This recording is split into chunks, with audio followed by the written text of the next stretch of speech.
a commencé il y a un mois de cela une série sur la foi qu'on a intitulée « C'est quoi la foi ?» Parce que justement, on veut que celle-ci soit pratique. Donc on a répondu déjà pendant plusieurs dimanches de suite. Et la semaine dernière, pour ceux qui étaient là, ou vous, chers internautes, qui suivez en direct nos cultes ou en différé, on avait parlé d'une histoire, je ne sais pas si vous vous souvenez, de la femme qui était atteinte d'hémorragie depuis 12 ans. Et on avait donné comme titre au message, c'est quoi la foi? C'est croire à l'impossible. Et au cours de cette prédication, on avait vu qu'il y avait deux histoires qui se mélangeaient.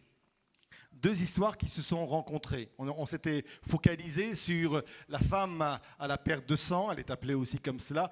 Et il y avait une autre histoire, c'est l'histoire de Jairus, qui lui aussi avait aussi un problème. Sa jeune fille de 12 ans était malade.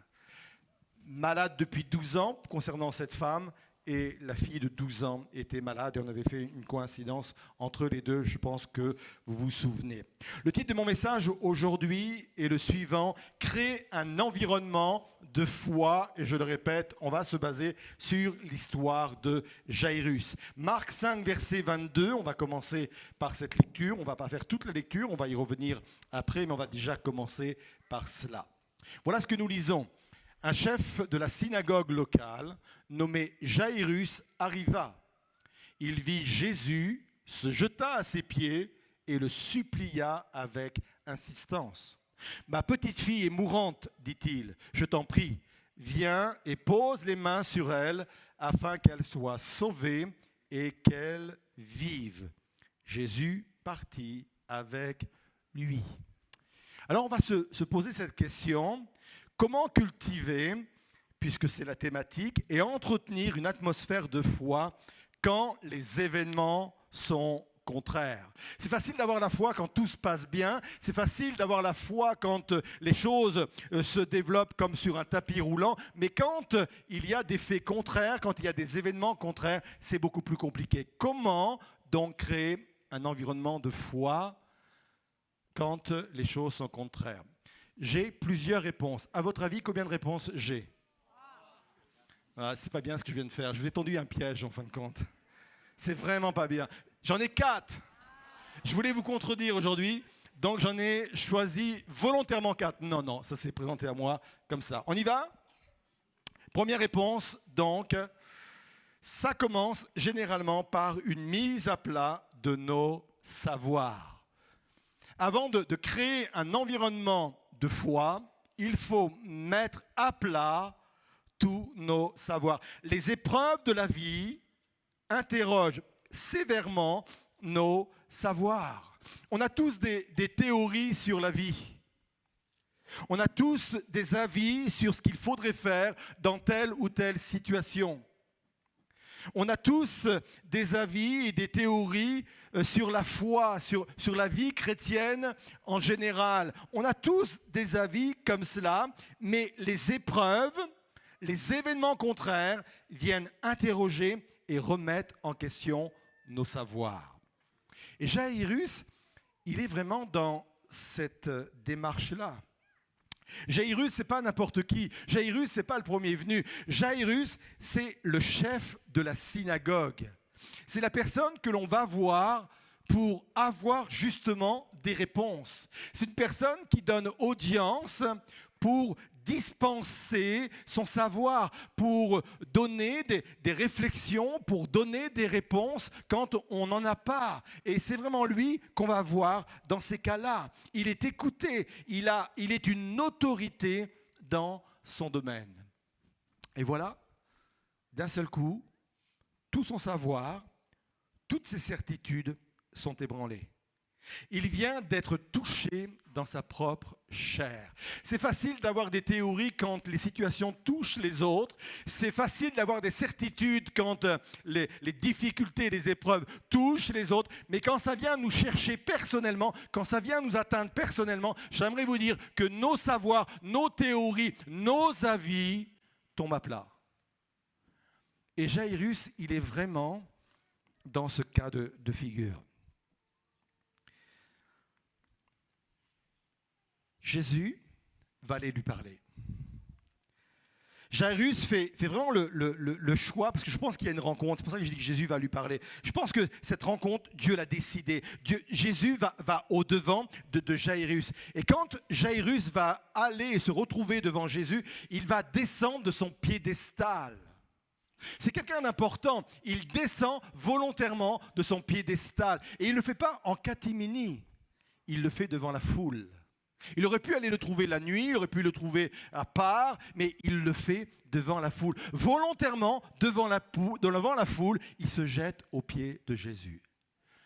Je ne sais pas si vous êtes face à un vent contraire, à une difficulté particulière, quelque chose qui vient vous chercher dans votre santé, qui vient vous chercher dans votre famille, qui vient vous chercher dans votre travail, qui vient vous chercher je ne sais dans quel domaine. Mais j'aimerais vous dire que le lieu où il faut être quand nous sommes vraiment dans ces situations-là, c'est vraiment au pied de Jésus. Cet homme est venu au pied de Jésus. Pour une fois, il n'a pas de solution. Et quand on n'a pas de solution, et quand on est habitué à maîtriser les choses, et quand on ne maîtrise plus les choses, on est pris de vertige. Ça m'est arrivé dans certains domaines d'avoir aussi un savoir-faire, d'avoir déjà prévu mes plans, etc. Et quand le savoir-faire et les plans ne correspondent plus, c'est un vertige parfois énorme qui vous prend. Et Jairus est vraiment dans cette situation. Il assume même ses contradictions. Vous savez, jusqu'à présent, il prenait Jésus comme un hérétique. Jésus, c'était le faux prophète. C'était celui en plus qui se prenait pour le Messie. C'était celui qui se disait être égal de Dieu. Et Jairus, lui, il avait vraiment dans sa façon de croire et de voir les choses un avis vraiment contraire à lui, une opposition contraire à lui. Et là, face à sa situation, il est même prêt à assumer qu'il s'est trompé sur la personne de Jésus. Il se jette à ses pieds. En fin de compte, devant tout le monde, un peu comme l'a dit Flavie, c'est qui le chef ? C'est qui le chef ? C'est Jésus. Et lui, il en est arrivé là. Et je pense que pour commencer à créer un environnement de foi, il faut mettre à plat nos savoirs, il faut mettre à plat nos certitudes. Et il faut venir là, peut-être dépouiller de tout préjugé, dépouiller de toute certitude et dire, Seigneur, aujourd'hui, ce n'est pas mes certitudes qui vont m'aider à m'en sortir. Je me confie et je m'abandonne à toi. Ça, c'est le premier point. Deuxième point, on crée un environnement de foi par nos paroles et par nos déclarations. On va le lire, on l'a lu ensemble plutôt. Marc 5, verset 23. Jairus le supplia avec insistance. Ma petite fille est mourante. Déjà, proclamer des paroles de foi, c'est pas nier la réalité. On l'a vu il y a quelque temps de cela. Il dit, moi je suis dans une situation terrible, ma vie est compliquée, c'est un drame que je suis en train de vivre, ma petite fille est mourante. Mais il ajoute ceci, il dit, je t'en prie, viens et pose les mains sur elle afin qu'elle soit sauvée et qu'elle vive. En d'autres termes, il dit, Jésus, si tu viens dans ma maison, si tu touches mon enfant, elle sera guérie. C'est une proclamation de foi, c'est une proclamation qui va déjà impacter son environnement. La Bible dit que la vie et la mort sont au pouvoir de ma bouche. Je ne sais pas si vous vous en rendez compte, mais il y a un pouvoir quand vous parlez. La vie et la mort sont au pouvoir de ma bouche. Les mots sont créateurs d'une atmosphère. Les mots sont créateurs d'un environnement. Les mots ont un pouvoir sur mon environnement. Proverbe 10, verset 32 dit ceci, « Quand le juste parle, c'est avec bienveillance, mais la malveillance sort de la bouche des méchants. » Et j'aime la version du pasteur Eugene Peterson qui a fait une traduction paraphrasée de plusieurs livres de la Bible, dont le livre des Proverbes. Et voilà comment lui, il traduit la chose. Les lèvres des justes purifient l'air. Intéressant. Les lèvres des justes purifient l'air. Par ma bouche, je peux suspendre dans un lieu une atmosphère particulière. Vous savez, on l'a des fois expérimenté. On est arrivé le lundi matin au bureau et il y avait une chape de plomb là dans les bureaux. où dans la salle de réunion, il y avait une atmosphère, il y avait une ambiance, un environnement pesant. Parfois, on est arrivé dans une réunion de famille et on s'est dit, Daniel, c'est comme ça que je m'appelle, Daniel, ne dis rien, c'est déjà assez explosif.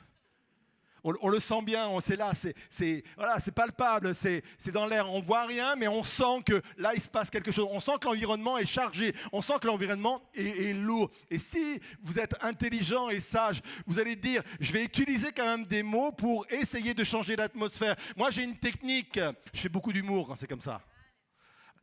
Oui, l'humour, je ne sais pas si c'est, comment dirais-je, un péché de ne pas avoir d'humour, mais je pense quand même que c'est bien d'avoir de l'humour. Et généralement, je fais cela, ou des paroles sages, des paroles d'encouragement, etc. Et je vois qu'au fur et à mesure que j'apporte des paroles positives, je sens que l'atmosphère elle commence à retomber et il se passe quelque chose de mieux. Tout ça pour dire et pour vous expliquer d'une façon concrète que mes mots ont un pouvoir sur mon environnement. Mes mots, mes paroles ont un pouvoir sur l'atmosphère autour de moi. S'il en est ainsi, c'est que nous avons été créés à l'image de Dieu. Et Dieu, lui, a créé toutes choses avec sa parole. Il a créé le monde, il a créé la terre et les cieux avec sa parole. Donc il y a vraiment un pouvoir dans les mots, il y a un pouvoir dans les paroles. Et je peux créer une atmosphère particulière. Et ma question est la suivante. Quelle atmosphère je crée dans ma propre maison? Quel air je fais respirer aux autres? Suis-je toujours dans la négativité? Suis-je capable de saturer mon environnement de paroles de foi? Si toute la journée je dis on ne va pas s'en sortir, on ne va pas s'en sortir, vous imaginez un peu l'ambiance et l'atmosphère et l'environnement que je suis en train de créer autour de moi. Je ne suis pas en train de dire qu'il faut nier la réalité. Mais je crois qu'il faut saturer, je choisis volontairement ce mot-là, saturer nos environnements de paroles de foi. Parce que je crois à la réalité des paroles qui s'accomplissent par la foi. Premièrement, donc, comment cultiver et entretenir une atmosphère de foi quand les événements sont contraires? 1. Mettre tout à plat nos savoirs et nos certitudes. Deuxièmement, on crée cet environnement par nos paroles et par nos déclarations. Troisièmement, on crée un environnement de foi en allant au-delà de nos sens. On va continuer cette histoire de Jairus.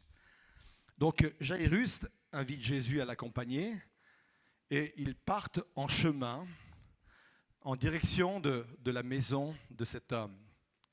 Et pendant qu'ils sont en chemin, une autre histoire va se mélanger, on l'a vu la semaine dernière. C'est la femme à la perte de sang. Elle a la foi dans son cœur et elle se dit, si je puis toucher seulement le bord de son vêtement, je serai guérie. Elle a la foi et elle a tellement la foi qu'elle fend la foule et elle arrive, elle touche le bord du vêtement de Jésus et elle est guérie. Pendant ce temps, Jésus avec Jairus sont retardés. En plus, Jésus ne bâcle pas cet instant, il parle avec cette femme. Et voilà ce qui nous est dit, Marc 5, verset 35. Pendant que Jésus parlait encore avec cette femme, avec la foule, quelques personnes arrivèrent de chez le chef de la synagogue pour lui dire « Ta fille est morte. À quoi bon importuner encore le maître ?» Comment on fait quand on a déjà sollicité le Seigneur Jésus par la prière et qu'il ne se passe rien? Comment on fait quand on a manifesté notre foi, on a crié à Dieu et non seulement il ne se passe rien, mais la situation s'empire? De mourante, on est passé à morte totalement. Comment on fait quand on voit autour de nous des gens qui, eux, sont bénis? Et c'est le cas de cette femme-là qui était malade depuis 12 ans. Jairus voit ce miracle sous ses yeux. Elle est bénie, elle a la guérison. Comment on fait quand on voit les autres autour de nous qui sont bénis et nous, on est toujours dans notre problème, dans notre malheur et dans nos situations? Comment on fait dans ces cas-là?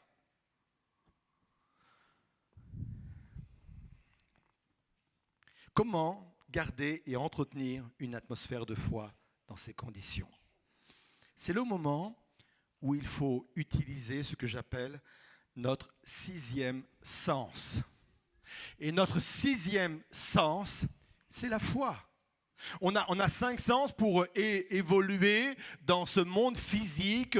On peut toucher, on peut voir, on peut entendre, on peut goûter. Bon, c'est 5 sens. On a les 5 sens pour évoluer dans ce monde, mais il y a un 6e sens qui, lui, est à la disposition des croyants. Et ce sens-là, c'est la foi.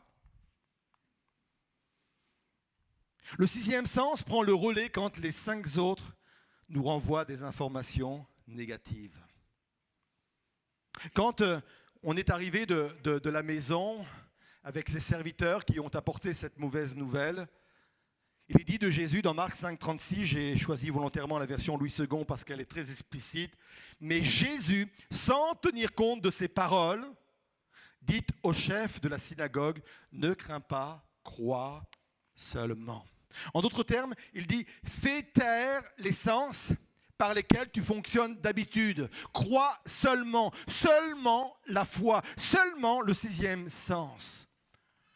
Moi, je pense que cet homme-là, Jairus, il avait tous ses sens en éveil. Moi, je pense qu'il savait que sa fille était morte avant d'entendre les paroles des serviteurs. Moi, je pense qu'il a pu le voir au travers de ses yeux sur le visage des envoyés et des messagers. Vous savez, quand quelqu'un frappe à votre porte, que vous ouvrez la porte, vous savez que c'est une bonne nouvelle ou une mauvaise nouvelle.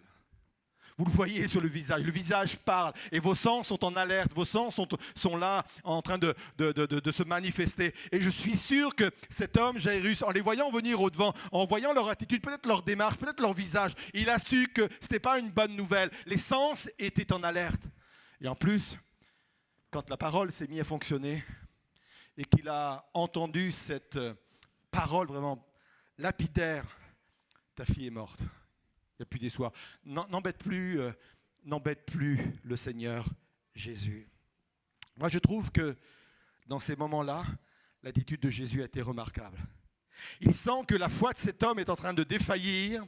Il intervient aussitôt pour la soutenir. Moi, c'est ma force. Je sais que parfois ma foi peut défaillir. Je sais que parfois le doute peut venir. Mais quelle grâce de savoir que Jésus n'est pas là pour me juger, n'est pas là pour me condamner. Mais à chaque fois, il a le réflexe de vouloir soutenir ma foi. Et moi, quand je lis cela, j'ai une image qui apparaît tout de suite. Alors, ce n'est pas peut-être comme ça que ça s'est passé, mais moi, je pense à cela à chaque fois que je lis cela. Vous voyez, il va dire ceci, ne crains pas, crois seulement. J'ai l'impression que Jésus a pris le visage de la main de Jairus dans la main, l'a tourné vers lui, dit, oh, Jairus, regarde, ne crains pas, crois seulement. Il y a toujours l'idée, la tentation de tourner les yeux, de regarder le visage des envoyés, des messagers, d'entendre à nouveau les paroles, ta fille est morte. Et j'aime l'idée que Jésus a pu prendre le visage de Jairus et dire, hé, regarde-moi, laisse les sens de côté, laisse les paroles, laisse les visages, laisse tout ça, regarde-moi, ne crains pas, crois seulement. J'aimerais vous dire que ce matin, Dieu est capable de prendre votre visage, de le tourner vers lui en disant, hé, je ne sais pas quel est votre prénom, Jairus, hé, regarde-moi. Ne crains pas, crois seulement. Ne crains pas, crois seulement. Jésus sera toujours le soutien de ma foi, toujours. Quand Simon a été tenté par l'adversaire de nos âmes, Jésus a dit à Simon, Simon, j'ai prié pour toi, pour que ta foi ne défaille point. Vous imaginez, nous on a l'impression que la prière, c'est simplement nous aller à l'encontre de Jésus. Et la Bible dit que Jésus est capable de prier pour moi quand il pressent que ma foi peut défaillir. J'aime l'idée que Jésus prie pour moi. J'aime l'idée que je prie Jésus, mais j'aime l'idée que Jésus puisse prier également pour moi. Quand ma foi défaille, quand je suis un peu là, dans le vertige des choses, quand les choses m'échappent, quand je ne contrôle plus rien, quand les choses sont là, j'aime l'idée que Jésus prie pour moi, pour que ma foi ne défaille point. Comment entretenir une atmosphère, un environnement de foi quand les éléments sont contraires? Un dernier point, il faut protéger cette atmosphère de foi. Cette atmosphère de foi doit être protégée. On va terminer la lecture. Marc 5, verset 37. Donc, cette femme est guérie, les messagers arrivent, la mauvaise nouvelle arrive, et ils décident de reprendre leur chemin pour rejoindre la maison de Jairus. Et voilà ce qui est dit. Jésus ne permit à personne de le suivre plus loin, excepté Pierre, Jacques et Jean, son frère. En arrivant à la maison du chef de la synagogue, Jésus vit une grande agitation. On pleurait et on poussait des cris. Il entra dans la maison et dit « Pourquoi ce tumulte? Pourquoi ces pleurs? L'enfant n'est pas morte, elle est seulement endormie. » En fin de compte, elle est vraiment morte, mais lui, il sait ce qu'il va faire. Il sait qu'il va la sortir de ce sommeil qui pourrait être un sommeil éternel. Il sait qu'il va la sortir de la mort. C'est pour ça qu'il emploie cette analogie.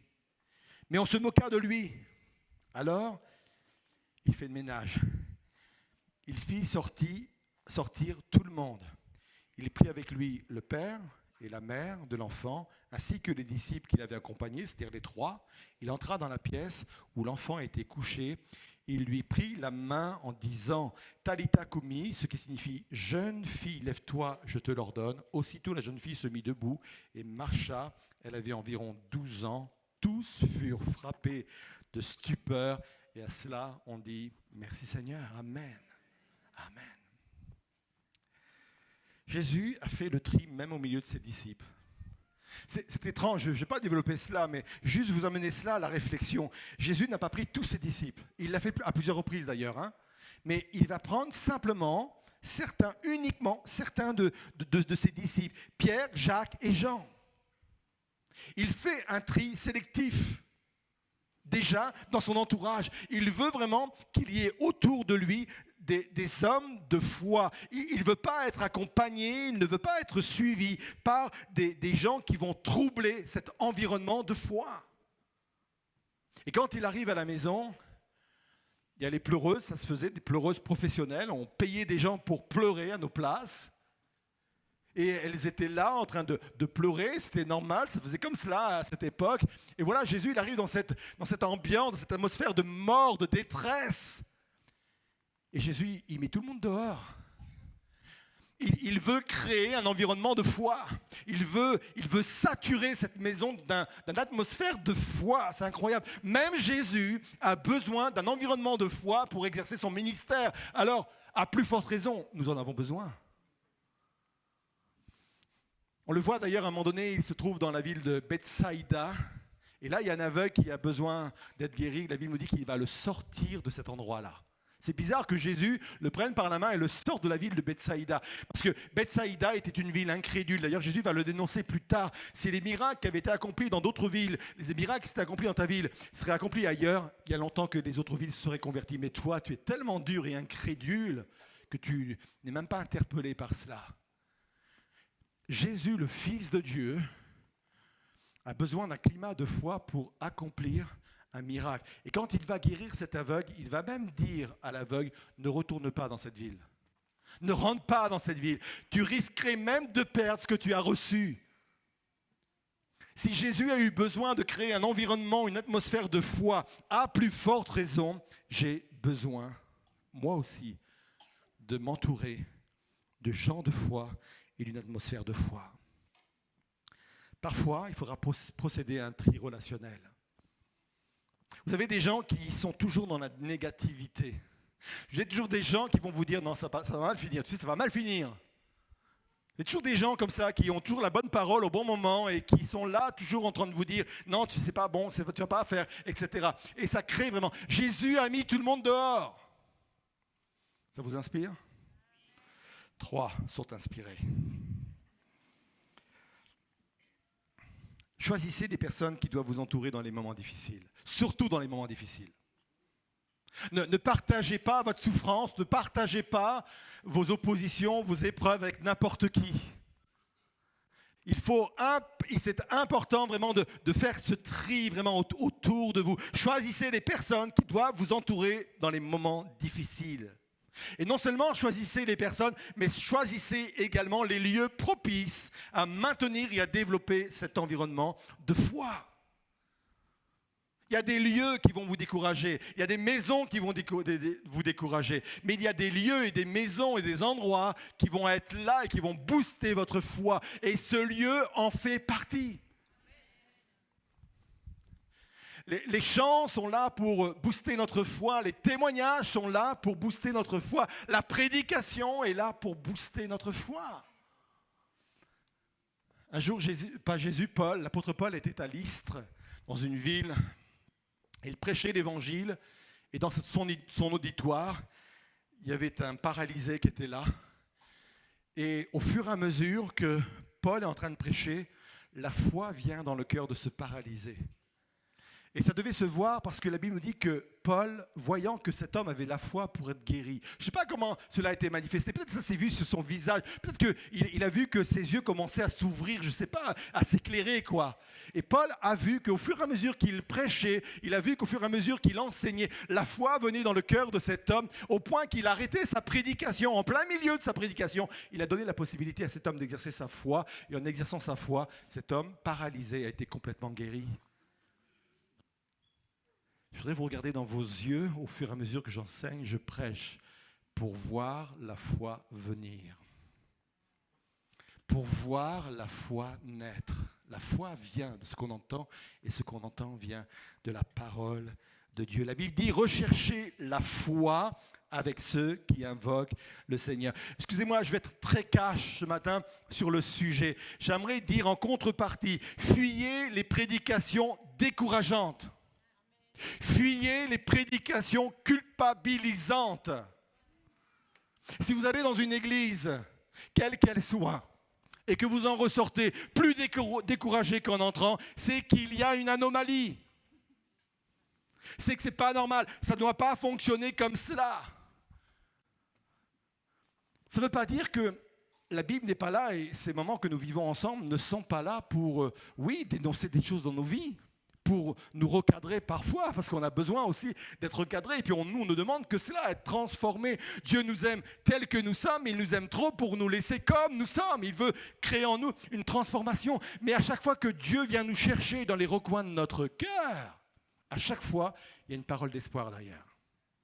Il y a une parole d'encouragement. Quand vous lisez la lettre aux 7 églises d'Asie, je peux vous dire, quand vous lisez dans l'Apocalypse ces lettres-là, l'esprit est très directif et c'est parfois même très dur. Mais à chaque fois, il y a une parole d'encouragement. À celui qui vaincra, je donnerai la couronne de vie. À celui qui vaincra, je lui donnerai autorité sur les nations. À celui qui vaincra, je donnerai la manne cachée. Moi, je fais la différence entre culpabilité et conviction de péché ou autre. La culpabilité nous éloigne de Dieu. La conviction nous rapproche de Dieu, nous donne envie de changer, d'être transformé et nous permet et nous jette dans la présence de Dieu pour être transformé, pour être changé. Je vais conclure en résumant. Comment entretenir cette atmosphère de foi? Ça commence par une mise à plat, peut-être de nos connaissances, peut-être de nos savoirs, de nos certitudes, une mise à plat où là on se dit Seigneur, j'ai besoin de toi. Jusqu'à présent, je pensais pouvoir maîtriser les choses, mais maintenant, j'ai besoin de toi. On crée cet environnement de foi par les paroles. Quelles sont les paroles que je dis autour de moi? Certes, il ne faut pas nier la réalité. La réalité, on peut la décrire, il n'y a pas de problème. Mais il faut décrire la finalité autrement. Oui, j'ai ça, mais j'ai foi en Dieu. J'ai foi dans les promesses de Dieu et saisissez-vous des promesses de Dieu. Troisièmement, il faut aller au-delà de nos sens. Il faut faire taire nos sens physiques tels qu'on les a reçus à la naissance, tels qu'on les exploite pour évoluer dans ce monde et s'appuyer uniquement sur ce 6e sens qui est la foi. Parfois, on n'a pas autre chose que ça. Hein. Parfois, on a juste que ce 6e sens. Tous les autres sens nous donnent des informations qui sont difficiles, qui sont contraires. Et enfin, il faut protéger cette atmosphère de foi. Protéger. Peut-être qu'en entendant cette parole, vous dites, peut-être qu'il va falloir que je commence à changer mon environnement. Il va falloir que je commence à changer mes relations. Peut-être qu'il y a des personnes que j'apprécie, mais dans des moments tels que je les vis aujourd'hui, ce n'est pas forcément les bonnes personnes, parce qu'à chaque fois, ils me ramènent à mes problèmes, ils me ramènent à mes difficultés, ils me ramènent vraiment à ce que je vis. J'ai besoin de m'entourer d'hommes et de femmes qui sauront me soutenir, qui sauront, comme Jésus, me prendre le visage et dire « Regarde-moi, ne crains pas, crois seulement ». J'ai besoin de cela. Et je suis béni de savoir, en entendant les témoignages au premier culte, au deuxième culte, que Des personnes sont bénies en venant dans ce lieu le dimanche matin. Ou en étant sur Internet et en regardant régulièrement sur Internet, on est bénis. Parce que je crois que notre objectif à nous, c'est de saturer ce lieu de foi au point que chacun puisse saisir la bénédiction que Dieu veut qu'il vive ou qu'elle vive ce matin.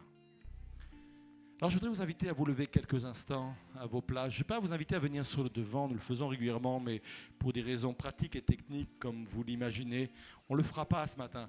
Mais je vais vous demander quand même de prendre position par rapport peut-être à une situation que vous êtes en train de vivre. Peut-être que les événements sont contraires pour vous ce matin. Soit sur le plan de la santé, que ce soit sur le plan familial, que ce soit sur le plan professionnel, que ce soit même sur le plan financier, que sais-je, les événements sont contraires. L'endroit où il faut être ce matin, c'est au pied de Jésus. L'endroit où il faut être ce matin, c'est dans une atmosphère de foi. L'endroit où il faut être ce matin, c'est là entouré d'hommes et de femmes qui vont nous dire « Regarde-moi, regarde-nous, ne crains pas, mais crois ». La foi peut être utilisée par n'importe qui ce matin. La foi peut même être utilisée par un enfant. Un enfant peut se saisir de la foi et vivre la réalité de la présence de Dieu et l'intervention et le miracle de Dieu dans sa propre vie. Un enfant.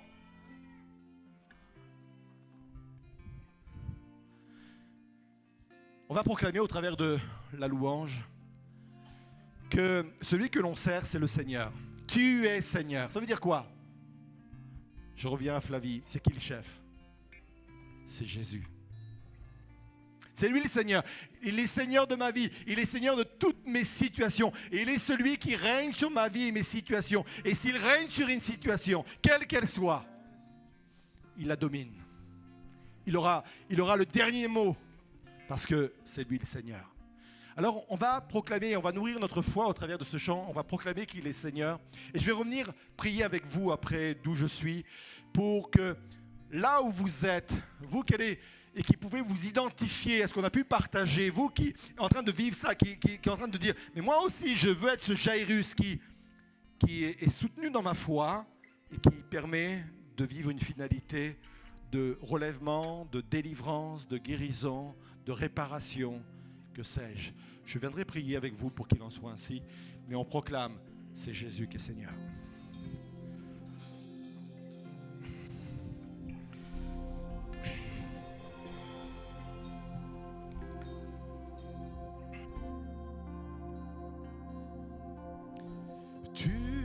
Seigneur, tu es le roi de gloire, tu es la source de la vie, tu es Seigneur, tu es Seigneur, tu es le roi de gloire, tu es la source, amen, tu es Seigneur.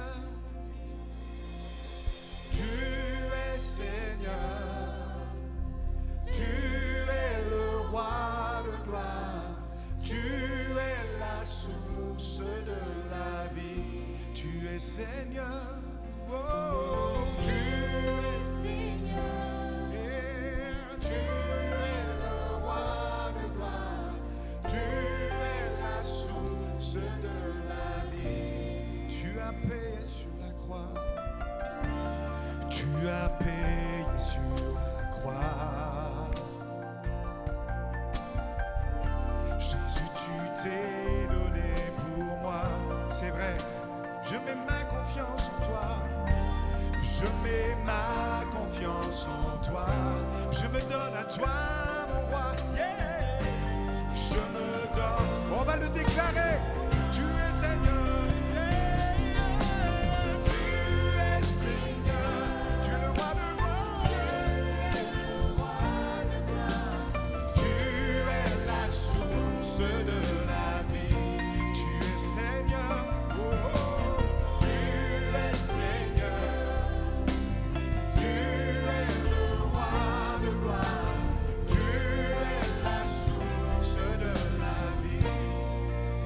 Centre de ma vie, sois le centre de ma vie.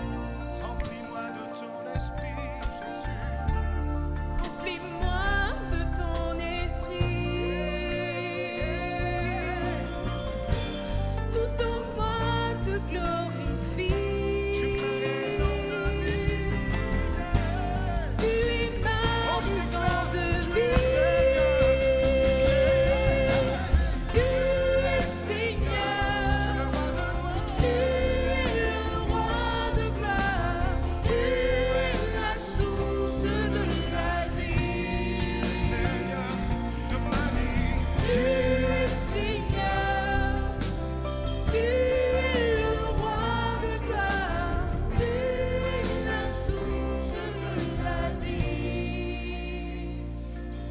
Je vous appelle à un moment de recueillement. Vous qui sentez que la parole est pour vous ce matin. Vous qui vous retrouvez devant des événements qui sont contraires, que vous pouvez nommer. Vous qui êtes déstabilisés dans ce que vous êtes en train de vivre actuellement. Vous qui faites le constat que quelque chose vraiment de négatif est en train de se produire en vous. J'aimerais que vous puissiez vous identifier à ce que nous avons pu partager. Je vais prier pour vous. Je vais faire comme Jésus a pu faire pour Simon. Je vais prier pour vous, mais au-delà de ma prière, Jésus lui-même va prier pour vous. Et je crois que la foi peut venir ce matin. L'atmosphère de foi peut se créer comme base ce matin pour venir vous rencontrer dans votre situation et pour que la parole de Dieu puisse s'accomplir. Je vais prier. Je crois à la puissance de la foi. Dans ce lieu et sur Internet, ceux qui nous regardent régulièrement, il y a des centaines de personnes qui ont déjà expérimenté la grâce et la puissance, pour ne pas dire des milliers de personnes qui ont expérimenté la grâce et la puissance de Dieu dans leur situation. Parce que Dieu est au ciel, mais il s'occupe de nous sur la terre. Dieu est intéressé par mon problème, par mes difficultés et mes soucis. Alors je vais prier pour vous. Seigneur Jésus, je prie vraiment de venir toucher, de bénir tous ceux et toutes celles qui sont dans cet auditoire et qui sont devant leurs écrans, Seigneur Jésus. Je prie vraiment de les bénir, de les rencontrer, Seigneur Jésus, là où ils sont. Et s'il y a des Jairus, Seigneur, dans ce lieu, qui sont même intérieurement, spirituellement, à genoux devant toi, Seigneur, exposant, Seigneur Jésus, leurs problèmes et leurs difficultés, tu viens au-devant d'eux et tu as même anticipé, Seigneur, ce moment-là. Tu t'es déplacé avant cette rencontre-là pour les rejoindre ce matin dans ce lieu, Seigneur. Viens les bénir, Seigneur Jésus. Viens poser ta main bénissante. Je veux croire que dans leur cœur naît un nouvel environnement, une nouvelle atmosphère. Je veux croire qu'ils vont être porteurs ou porteuses eux-mêmes dans leur propre maison, peut-être dans le plan professionnel, sur leur lieu professionnel, sur leur lieu d'études. Ils vont être porteurs eux-mêmes d'un nouvel environnement, d'une nouvelle atmosphère, Seigneur. Viens les bénir, Seigneur. Je crois à la puissance de Dieu, je crois au miracle de Dieu dans leur vie. Je crois à la manifestation du Saint-Esprit dans leur vie, Seigneur. Je crois à la réalité du Saint-Esprit dans leur cœur maintenant, au nom de Jésus. Parce que nous proclamons que non seulement tu es le Seigneur de la terre, mais tu es le Seigneur de nos vies, Seigneur. C'est toi qui commandes dans nos vies et nous abandonnons nos vies. Alors oui, on proclame à nouveau que tu es Seigneur de nos vies.